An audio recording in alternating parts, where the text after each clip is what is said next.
Smart 24, driving business.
Hello and welcome. You're right in time for business today with me, Rona Nahabwe, together with Winnie Wiyinza Nakawuchi for the sign language. You're welcome once again, and special thanks to you who joined us for the 7 p.m. bulletin with Brian Alvis Mgegra. It's such a big pleasure.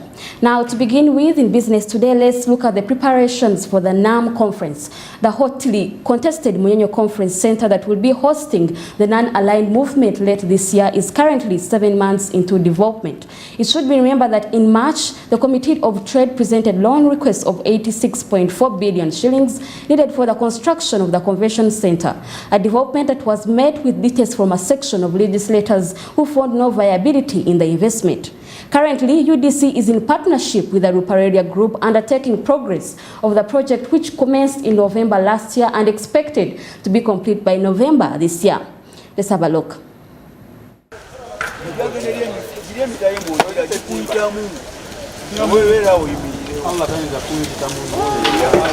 Ruparelia Group provides an update on the construction of the Speak Resort Convention Center and related works. Construction of a kind of it's one of the biggest convention center in the region. It is also bigger than the United Nations main hall. Ours is like 75% bigger than United Nations, the main hall. Also, our nearest, our neighboring country has a very good convention center. We're also far bigger than what they have built there. Now, present convention center consists of 20 conference rooms. Now, the new convention center that we are building, in addition, will have one big hall, which will sit about 3,800 people, and then another extra people, and we have another 10 more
Many thanks to you, Hassan Wasa, for that report. Now, looking at the laissez-faire, the Trade Ministry, the Trade Committee has had its last face-off with the Ministry of Trade over mismanagement of part of the 52 billion shillings supplementary budget.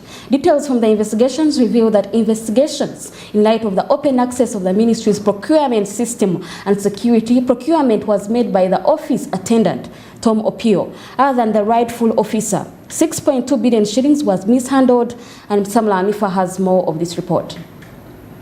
The Parliamentary Committee on Trade has been investigating circumstances under which the Trade Permanent Secretary wired 5 billion shillings that was meant for renting to renovating Farmers House. From the committee's findings, 3.1 billion shillings was the initial allocation for the renovation according to Ministry of Works, but the money rose up to 6.2 billion shillings under unknown circumstances. There is a second group now that came from the submissions with a better solution.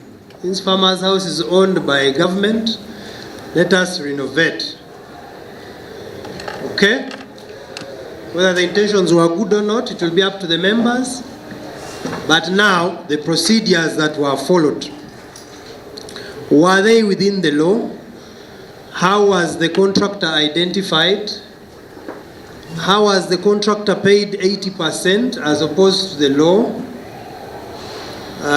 And so much more that comes with that second group.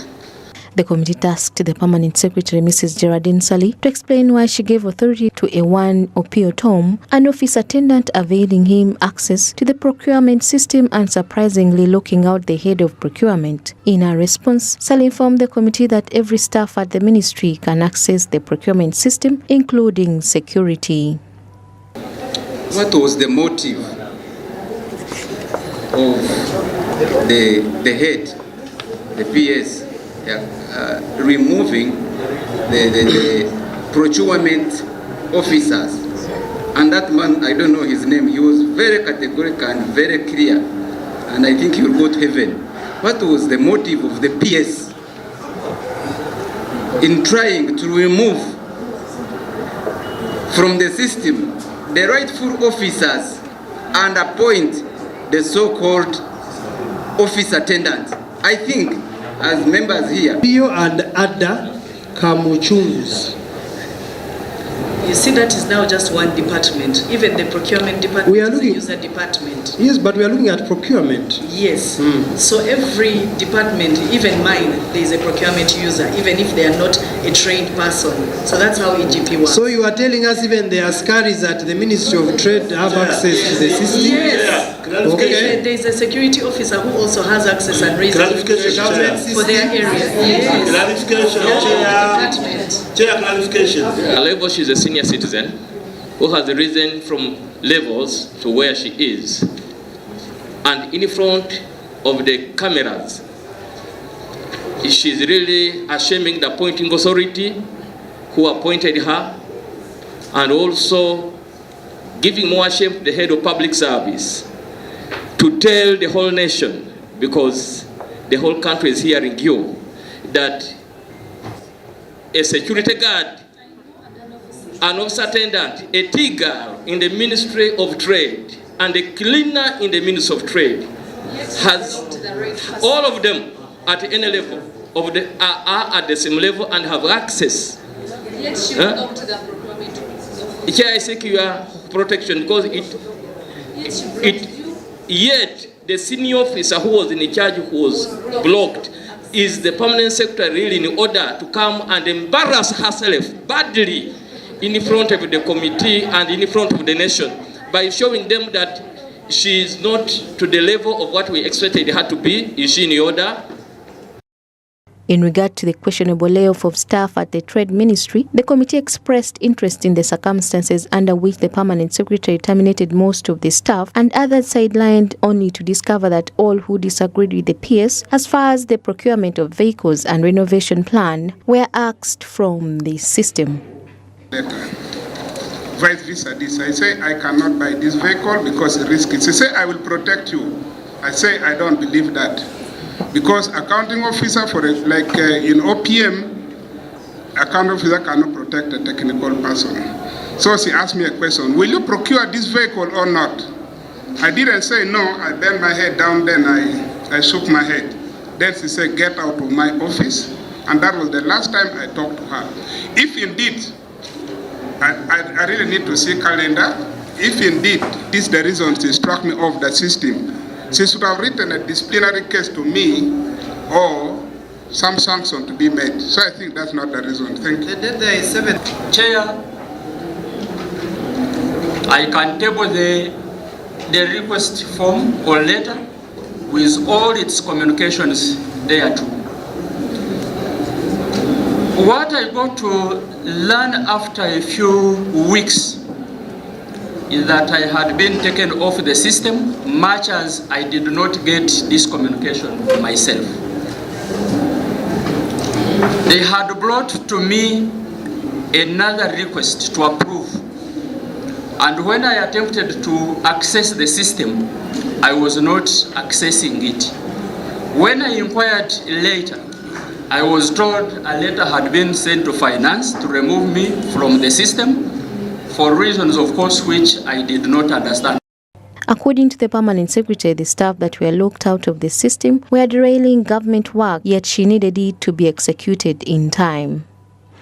A thorough report into the investigations is expected to be tabled soon as the chaotic drama dominates the Trade Ministry's performance. Sam Lanifa, Smart 24 TV, Business Today. Kigezi Iron Ore Miners Association, currently home to 721 members, has now cast hope in the Ministry of Energy and Mineral Development to resolve the long-standing face-off between the association and Kamuntu Investments. The contest, inspired by the claims of 876 million shillings in uncleared areas plus land encroachment, among other issues, is yet to be fixed as legal procedures still lack.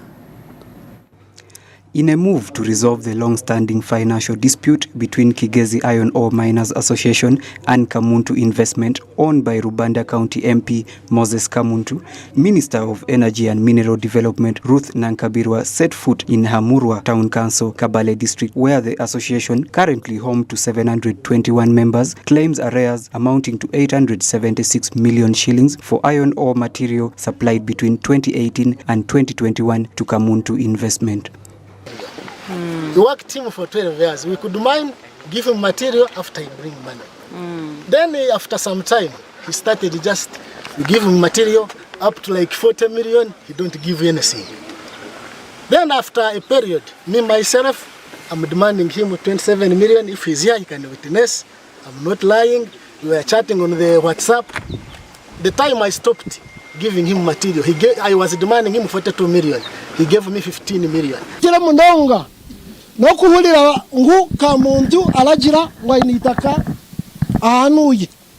What really hurt us was getting to know that Kamuntu had owned land, yet we all know it is not his. Kamuntu had rented the land for 2 years and his period elapsed, so definitely him coming to intimidate our people about arresting them was not necessary.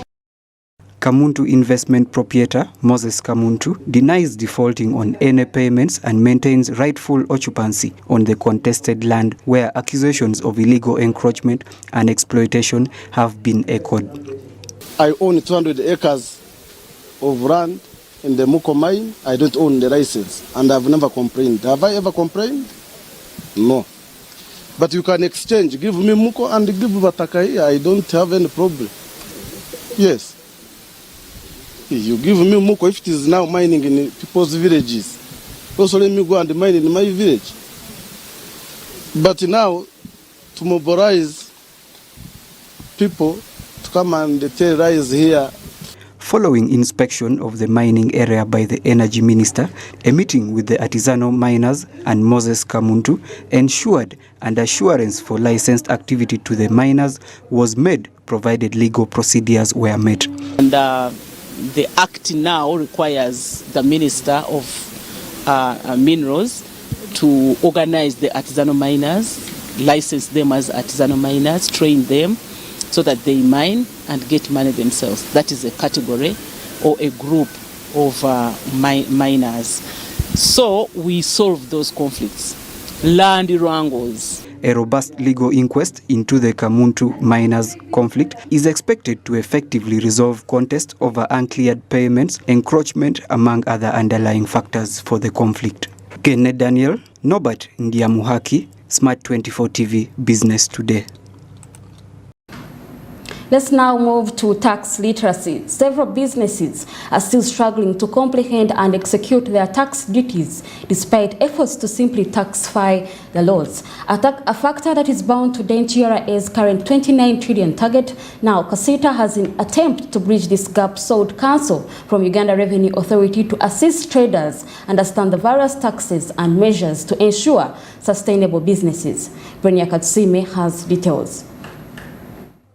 Uganda still has a thriving informal sector, consuming up to 80% of the economy, implying that tax concentration lies within the 20% formal sector. An assumed 78% of traders are thought to be illiterate, while tax-related responsibilities like evaluation and submitting returns continue to have an impact. Venturing into the informal economy, traders still struggle to comprehend the tax system, leading to unintentional non-compliancy. Additionally, inadequate bookkeeping practices and limited financial literacy further compound the problem as they complain more about unfair taxation. The regime of Uganda right now, there is much collusion. There is much whereby like the taxpayers are losing business, more so the traders downtown, whereby like the tax policies are not favoring them. That within the tax formation, we are realizing that the tax formation, the legal part of it, the parliament of Ugandans, the parliamentarians sit and decide, and then without consulting the stakeholders who are the taxpayers. I'll give an URA is taxing us, the traders, is unfair. We bring in our containers from wherever we go, bring in our containers here, but you pay money where you buy like me, I deal in spares. You pay for buying the spares, you pay money for bringing them or transporting them, that is freight. And here you have to pay an initial deposit to URA. But people, after losing all that money, people fail and leave their containers back in Nakawa. It means the costs in URA, the way they tax people, is unfair. Cover this one, which one we have lost from the business. How can we bring them? How can we appetizing them so that they can pay more taxes than leaving the businesses, and we remain with empty tin numbers and what.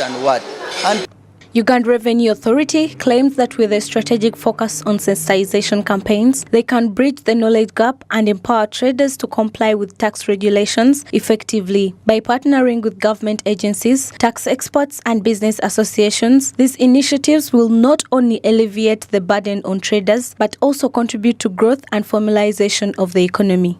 Could have seen from the business community were largely anchored on ignorance of what is available or the procedures to use to get the services of URA, which is again feedback to Uganda Revenue Authority. While we have these facilities available under the law, and we know they are available administratively, but the would-be and the expected beneficiaries of such facilities and services are not able to partake of them.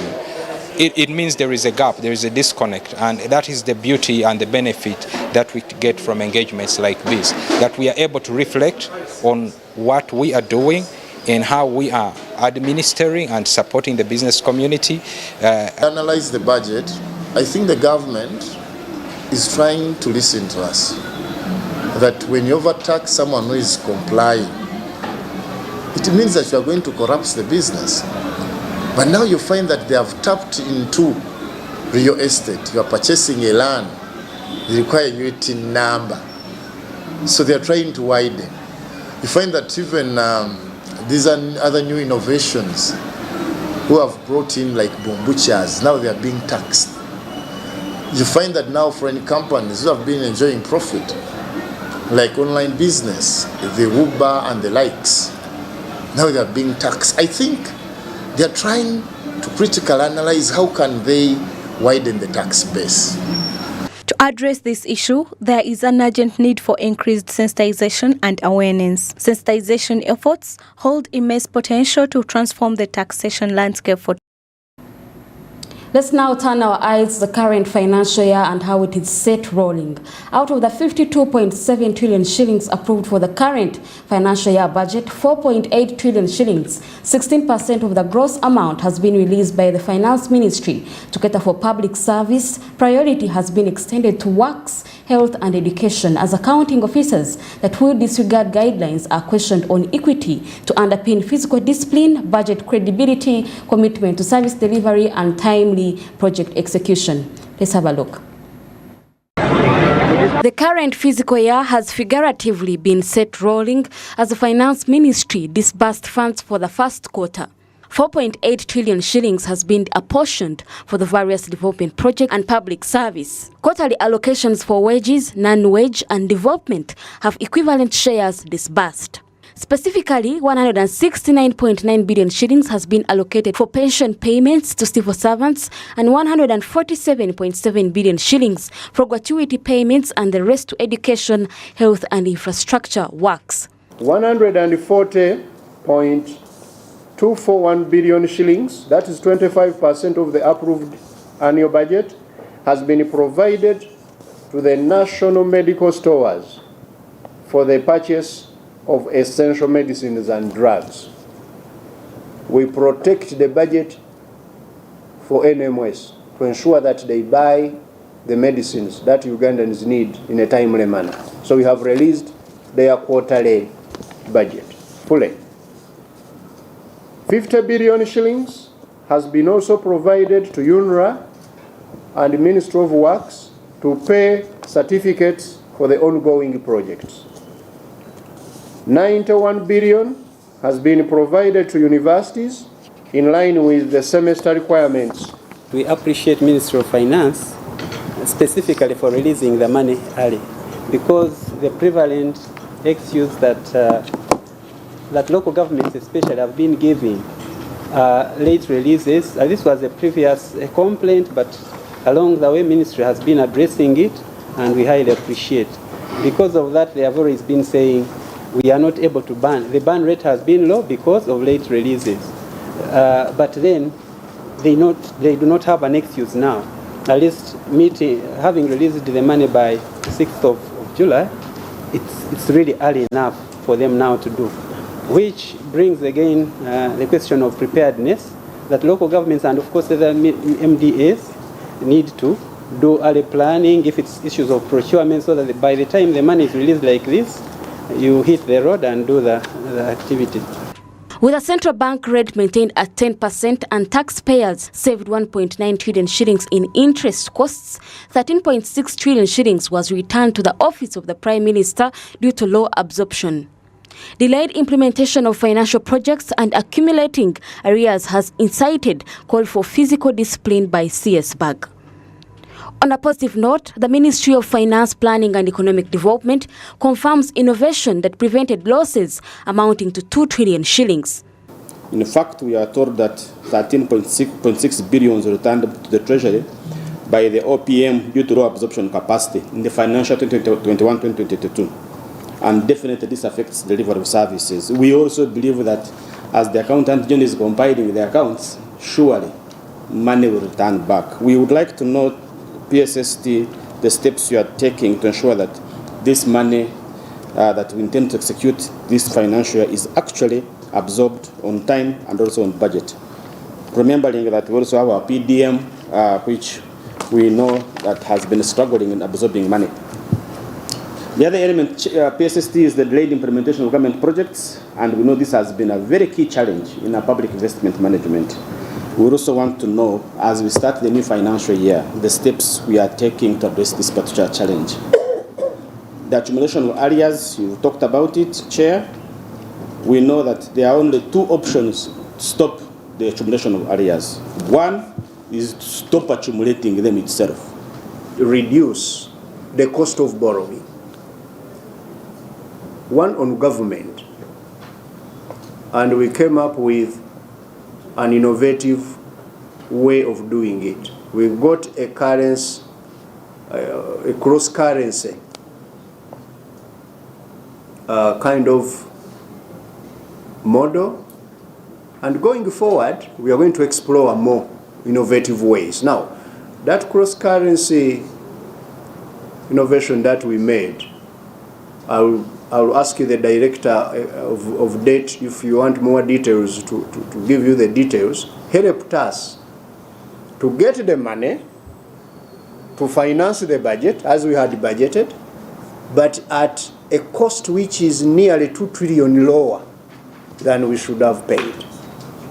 Budgetary performance is still linked to physical discipline and staying within available resources. This includes controlled borrowing to uphold macroeconomic stability, while strong sanctions are in place for non-compliant accounting officers. An accounting officer who's going to disregard this guidance this financial year is going to be sanctioned.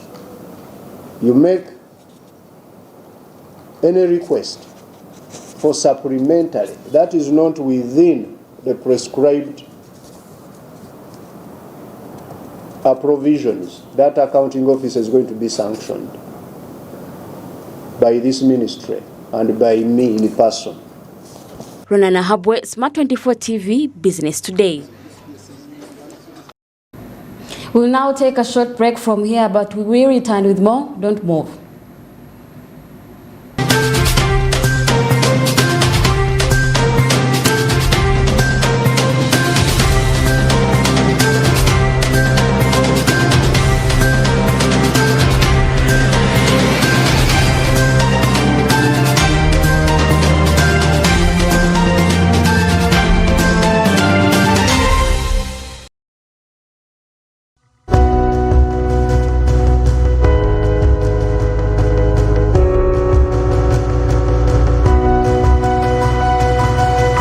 Smart 24, driving business.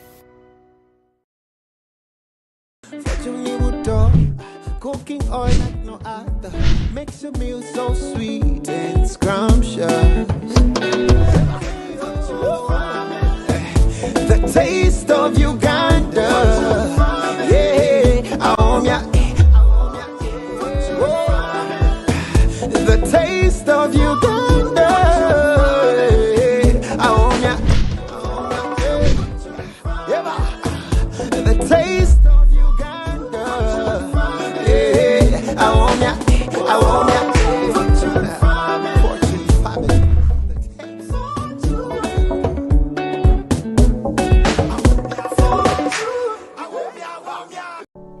Luxury redefined at Seasan Hotel as you indulge in the splendor of elegant living fit for the royalty that you are.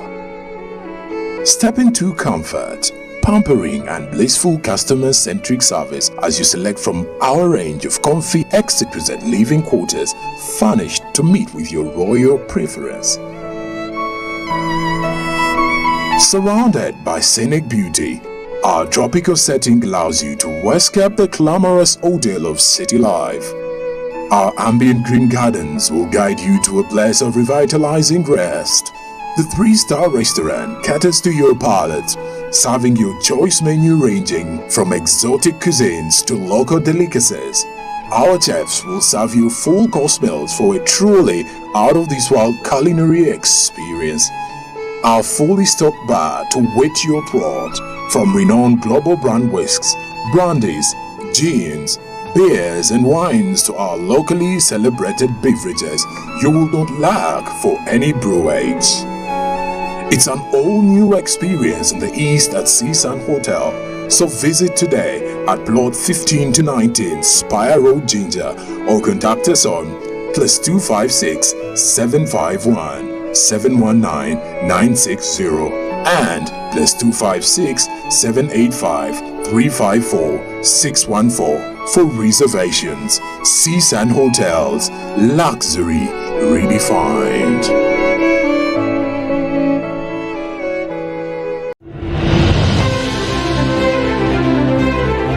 Kandi omugahanu na haria MTN etungweire omu voice bando zayo za burizo. Hati no basa kutera ha network zona aha muhendo nigo gumu. tugambireho n'abataka ebi nibyo bigambo byabo. Amos, owulira voice band zabuli zobe za MTN.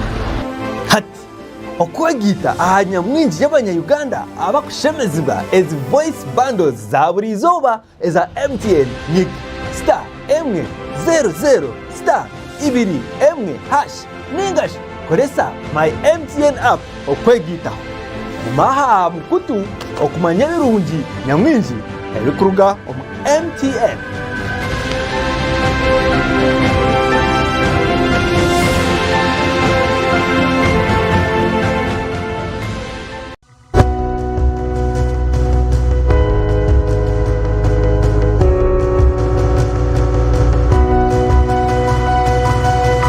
Smart 24, driving business.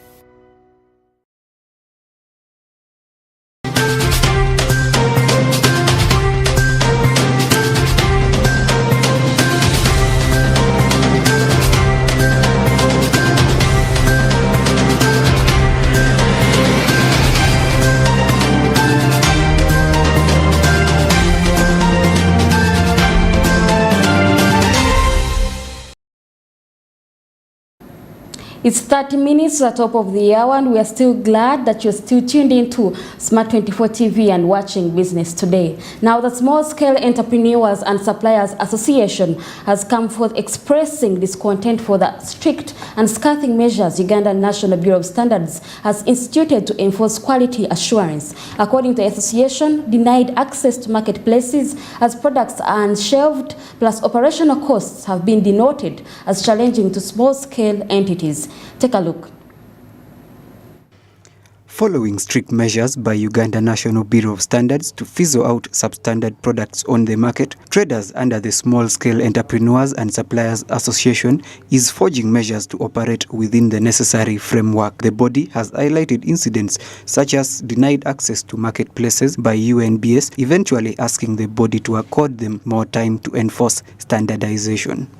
We are at least trying to harmonize with UNBS so that at least they heard the system of removing the products, so that SMEs, they first sort themselves as we work with UNBS. Yeah, that's what we are trying to do today. But the response was not all that bad. We are in engagement with them, but at least what we came up with today with the management UNBS, we are still having another engagement next week about this issue. UNBS has over time been open and committed to market transparency. On Friday last week, the National Bureau of Standards stressed observation of quality assurance as resolution to address impact of prevalence of substandard market commodities, among which maize was contraband in the Elegu border standoff. Our advice to our traders dealing with the supply of these commodities is that they must comply with the requirements of safety and quality standards at all times, and this must be voluntary. I think they have felt the implication of not dealing with quality products in the last 2 months of this impasse between us and our sister country. So therefore, I hope it will be a lesson to the private sector that they must embrace quality, trade in quality products to minimize such disruptions in their value chain. Operational costs have been prefixed as major challenges to businesses, quoting certification, for example, as big impediment. Still, gaps have been attributed to unregulated innovation growth informed by limited job opportunities. Everyone, every Ugandan, every business person would love their products to be having a true mark, but the cost of true mark is too much. And according to the way everyone sees the status, that it's very hard to get employment in Uganda, so very many people have become creative. They have got involved in this business of packing and labeling and taking their things in the supermarket. For example, me, I'm dealing in packaging of beans, millet, rice, and not that those things don't have standards. They have standards. They are of good quality. The only issue we have because we don't have that Q mark of UNBS. Like UNBS has not certified us, but our things are of good quality. They are of good quality. They don't have any harm on any human. So our appeal is UNBS to give us time as we are working on certifying our products. Because right now they have all the products and life has to go on. We have to pay rent, we have to pay workers, we have to eat. Unshelving commodities, a response to unmet market practice, has been undermined by traders as they further seek more time to blend operation with market demands. We are all affected. The entrepreneur is affected, the government is affected, and the consumer is affected. Where an entrepreneur is affected, the reason being that now his business is going to go back to zero.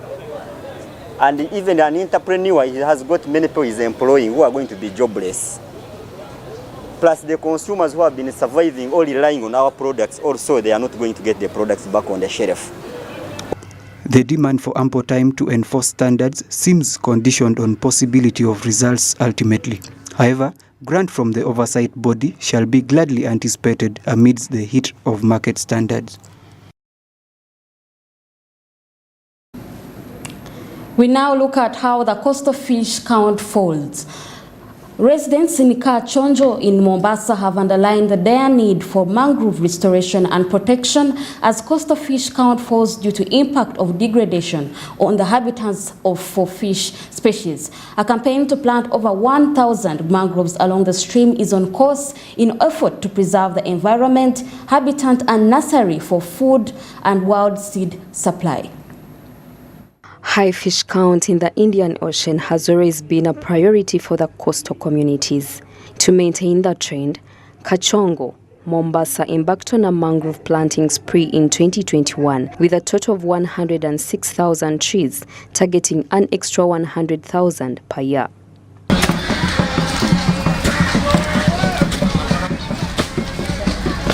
On a sad note, community leaders and concerned residents have highlighted gaps in the project as diminishing fish count and production is attributed to pollution and degradation of mangrove habitats, often nurseries for wild seafood and essential breeding grounds and shelter for various marine species. The indiscriminate mangrove harvesting has thus disrupted the delicate ecosystem, influencing low output. Na siku ya leo tulikuwa tumekuja huku kuweza kupanda miti. We are grateful for the support that government has put in place to help us in the process of growing trees, and we need to plant more trees for the better environment. Bunge wa Mvita, leo tumeweza kujiunga na Mijikenda community katika Mvita constituency ili tuweze kupanda mikoko. We are here to plant the mangrove trees because it helps us to construct fishing houses where the fish can easily produce. Forests in Kwale and Kilifi counties have experienced significant decline in recent years. Deforestation, illegal logging, and unsustainable agricultural practice has contributed to downgrade of vital ecosystems. Leaders in these counties have as well called upon local county governments and the environmental ministry to prioritize preservation of forests within. Hiyo uharibifu wa mazingira, kwa mfano ile unapata vijana wenzangu wamekuwa wakitumia hii miti sana kukata makaa na kutumia labda hata miti ya kujenga. People have been using these trees to make charcoal, which affects the environment. There is need to get another way where these people can get the charcoal so that this can be prevented.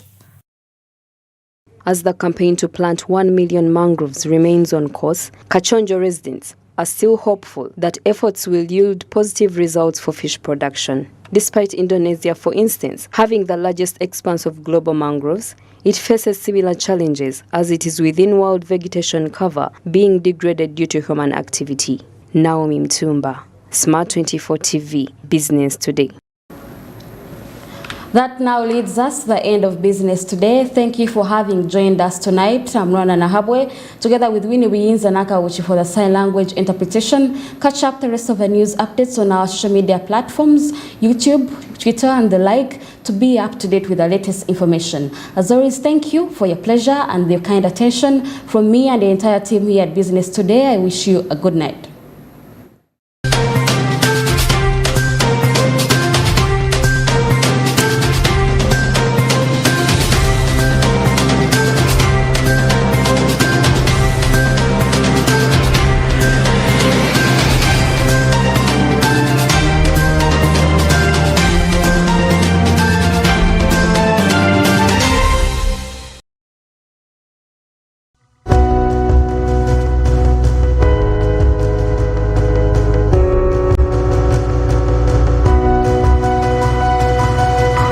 Smart 24, driving business.